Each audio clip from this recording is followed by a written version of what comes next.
સહજાત્મ સ્વરૂપ પરમ ગુરુ વર્ષિત તપના પારણનો દિવસ વૈશાખ સુદ ત્રીજ અક્ષય તૃતીયા અખા ત્રીજ જૈન અને જૈનેતરમાં આ મહત્વનો દિવસ ગણાય છે.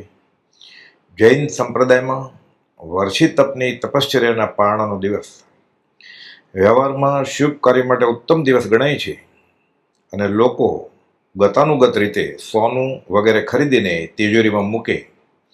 પણ એ તો કર્મનો ભાર, પરિગ્રહનો ભાર. વચનામૃત 21:5 બોલમાં કૃપાળુદેવ બોધે છે કે પરિગ્રહની મૂર્છા પાપનું મૂળ છે. આભરણ એ જ દ્રવ્ય ભાર, ભાવ કર્મ, કર્મનો ભાર. અધ્યાત્મમાં મૂળમાં તો કામ એક આત્માર્થનું, બીજો નહીં મંત્રોગ. એ અનુસારે આ દિવસનો આત્માર્થ મહિમા શું છે તે અંગે જોઈએ. જૈન કથાનકમાં વર્ષિત તપ આખા વર્ષનું તપ કરે. આ તપ ક્યારે, કોણે અને શાથી કર્યું, તે તપના પારણાના લાભાર્થી કોણ, તેનો રોચક ઇતિહાસ છે.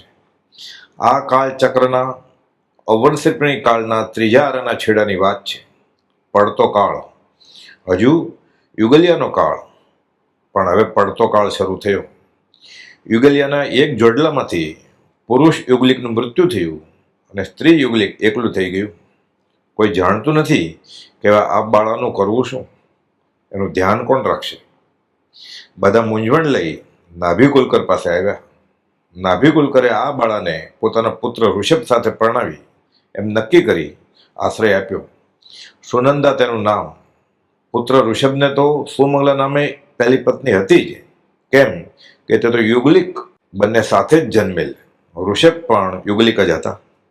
આ ઘટના બાદ હવે યુગલિક સિવાયના પાત્રો સાથે પણ લગ્ન વ્યવહાર શરૂ થયો. આ પહેલા ફક્ત યુગલિકો એકબીજા સાથે લગ્ન વ્યવહાર કરતા. ઋષભ કુમારને આ રીતે બે સ્ત્રીઓ થઈ, સુનંદા અને સુમંગલા. બંને સ્ત્રીઓથી મળી 100 પુત્રો અને 2 પુત્રીઓ થયા. પડતો કાળ હોય ને, ધીરે ધીરે હવે કલ્પવૃક્ષો ઈચ્છિત ફળ આપતા બંધ થયા. યુગલિયા લોક વ્યવહાર કંઈ જાણતા નથી. ખાવા પીવા રહેવા કરવાની મુશ્કેલીઓ ઊભી થવા લાગી. અકર્મભૂમિ, કરતા કાંઈ આવડે નહીં, જાણે પણ નહીં. રાજા ઋષભ અસી, મસી અને ખેતી. અસી એટલે ઓજાર હથિયાર, મસી એટલે વ્યાપાર અને ખેતી ધાન્ય વનસ્પતિ ઉગાડવું વગેરે લોકોને શીખવે છે. હજુ આ કાળના જીવો જડ પણ સ્વભાવે સરળ. સાચું જણાયું કે મજબૂત પકડ કરી લે. આ પંચમ કાળમાં પણ જીવો જડ ખરા, પણ સાથે સરળ નહીં, વાંકા, વક્ર. સત્યનો સ્વીકાર પણ અઘરો પડે. બારીઓ શોધે અને સવળે માર્ગે ચડવાનું શક્ય હોય તો પણ ન આવે, ખોટામાં જ રાચે. ખેતીવાડીમાં નવા એવા સરળ જીવો ખેતી તો શીખ્યા અને આવડે તેવી ખેતી કરવા લાગ્યા.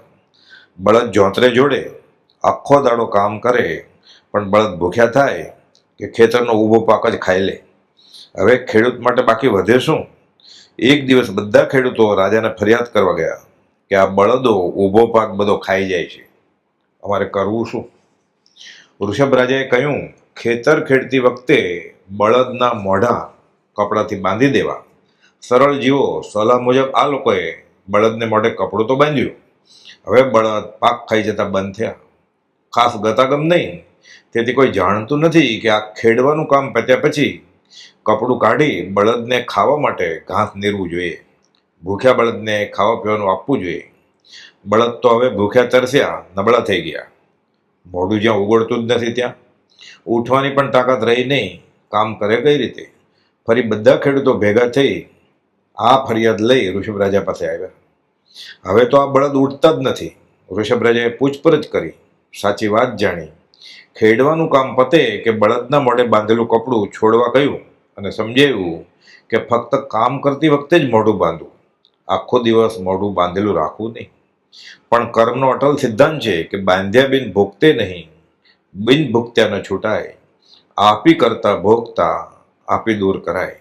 આ મોઢું બાંધવાની સલાહ તો ઋષભ રાજાએ આપેલી ને. કર્મો કરેલા આપણે ભૂતકાળમાં જન્મો લઈ તે કર્મનું ફળ ભોગવ્યા વેણ માર્ગ એકે છે નહીં. ભૂતકાળ એટલે ગયો ભવ હોય, ગયું વર્ષ હોય, ગયો દિવસ કે ગઈ ક્ષણ. સાસા ક્રિયા યા ફલવતી. બાંધેલા કર્મો તો ભોગવવા પડે.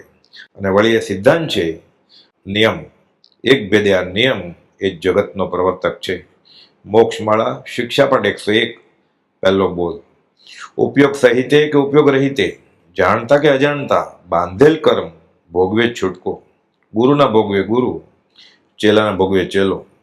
ભગવાન ઋષભનાથ સંયમ અંગીકાર કરી ઉગ્ર તપ તપી રહ્યા છે. હવે વરસ આખું ભૂખ્યું રહેવાનું છે. પ્રજ્ઞાબોધના છેલ્લા ભાગમાં પૂજ્ય બ્રહ્મચારીજીએ શ્રી ઋષભ જિનેશ્વર ચરિત્રના મથાળા હેઠળ 7 ભાગો રોચક રીતે વર્ણવ્યા છે. આ લેખન કૃતિ વેળા આંખે દેખાય અહેવાલ મુજબ પૂજ્ય શ્રી મગન બાપા જણાવતા કે તેઓ આત્માનંદમાં ઝીલી રહ્યા હતા. અને ઋષભ જિનેશ્વર ભાગ 5માં પૂજ્ય બ્રહ્મચારીજી લખે છે કે 6 માસની મનમર્યાદાથી નિરાહાર તપ સાધે રે, ઉભા સ્વામી પ્રતિમા યોગે આત્મહિત આરાધે રે. 6 મહિના મહામુનિ મુનિ આચાર શીખવવા, ગોચરી આદિનો બોધ આપવા, અન્ન પાણી વારવા નીકળ્યા, પણ અકલ્પ્ય જાણી કશું ન લેતા ઘર ઘર નિત્ય ફરતા રે. બીજા માસ 6 ભૂખે વીત્યા, ગજપુર પછી વિચરતા રે. લોકો મુનિ આચારથી તદ્દન અજાણ જર ઝવેરાત, સોનું ચાંદી, હીરા મોતી આપે, વાહન આપે, પોતાની કન્યા પણ આપે, પણ રોટલી રોટલા કે ભાત ખીચડી કોઈ આપતું નથી. પૂર્વના ઉપકારી એવા આપણા મહાન રાજાને રોટલી રોટલા અપાતા હશે? ભોળા સરળ જીવો પણ જડ, તેથી જોકે કશાય નહીં, પણ વિચક્ષણતા મળે નહીં. ભગવાન મૌન સેવે છે અને સંભાવથી અલાભ પરિષ વેદે છે. વિચરે ઉદય પ્રયોગ, ઉદય પ્રમાણે વિચરી રહ્યા છે. હવે પારણું ક્યારે અને કોણ કરાવે છે, આ અંગે પૂર્વભવની રોચક વાત છે. ભગવાન ઋષભનાથનો જીવ પૂર્વના મુખ્ય 13 ભવમાંના 9મા ભવે જીવાનંદ વેદના ભવમાં હતા. બીજા મિત્રો તરીકે બાહુબલી, ભરત, બ્રાહ્મી સુંદરી અને કેશવ સારથવાનો પુત્ર, આ બધા મળીને એક આત્મજ્ઞાની ઉગ્ર તપસ્વી મુનિની વૈયાવચ નિસ્વાર્થ ભાવે કરે છે. ઉત્કૃષ્ટ પુણ્ય બાંધી ઉચ્ચ ગતિ હાંસલ કરે છે, દેવગતિ પામે છે. દેવલોકનું ઘણું લાંબુ આયુષ્ય પૂરું કરી જીવાનંદ વેદનો જીવ વજ્રનાથ રાજા થયા. કેશવનો જીવ સુયેશા નામે અન્યત્ર રાજપુત્ર થયો, પણ પૂર્વ સ્નેહને કારણે પાછા બંને ભેગા થયા અને આ વજ્રનાભના સારથી થયા. બીજા 4 મિત્રો બાહુ, સુબાહુ, પીઠ અને મહાપીઠ નામે વજ્રનાભના નાના ભાઈઓ થયા. વૈરાગ્ય પામતા 6 સાથે દીક્ષા લીધી. આ વજ્રનાભ મુનિ 11મો ભવ મૂળમાં જીવાનંદ વેદના જીવ 20 સ્થાનક આરતતા આરતતા તીર્થંકર નામ કર્મ ઉપાર્જન કરે છે. આયુષ પૂરું કરી 6 મુનિઓ અચ્યુત દેવલોકમાં દેવ થયા. ત્યાંથી ચવી વજ્રનાભ શ્રી ઋષભદેવ, બાહુ સુબાહુ ભરત અને બાહુબલી તથા પીઠ અને મહાપીઠ બ્રાહ્મી અને સુંદરી તરીકે થયા.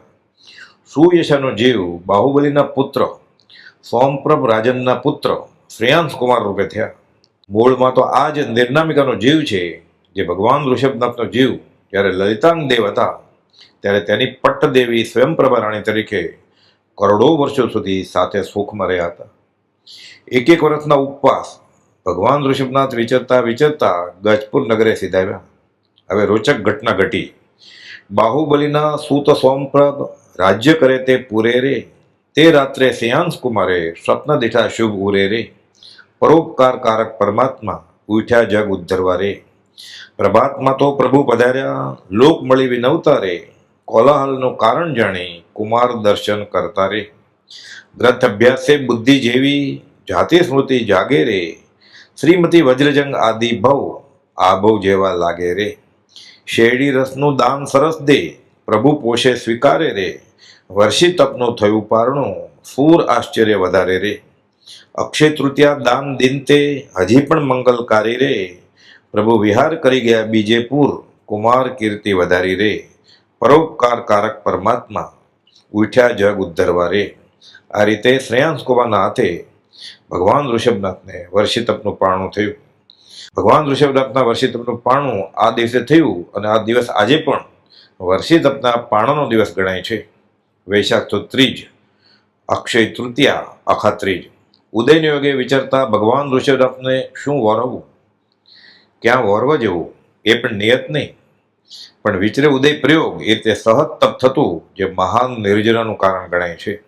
આ બોધને આધારે 22 પ્રકારના અભક્ષ ખાનપાન વર્ષી તપના પારણાના મોટા મોટા જમણવારમાં અને કાયમી ધોરણે રોજિંદા આહારમાં પણ છોડી દેવાથી ખરી વિતરાગ માર્ગની પ્રભાવના અને આશ્રય સાથે આરાધના શ્રાવકને કાયમી ધોરણે રોજિંદી બની જાય છે, જે બળવાન નિર્જરાનું કારણ બને છે, ઉર્ધ્વગતિનું સબળ નિમિત્ત છે અને અક્ષય પદ હાંસલ કરાવે છે. શૃંગાર ભક્તિ છોડી કરી, બાહ્ય આડંબર ત્યજી, ખોટી ક્રિયાનો કદાગ્રહ છોડી વિતરાગ માર્ગનું આરાધન થશે તો જીવનો મનુષ્ય ભાવ સફળ થશે. હવે અક્ષય તૃતીયા ખરેખર આત્માર્થે ઉજવાશે અને અક્ષય પદ પમાડશે. સત્પુરુષનું યોગ બળ, જગતનું કલ્યાણ કરો, સહજાત્મ સ્વરૂપ પરમ ગુરુ.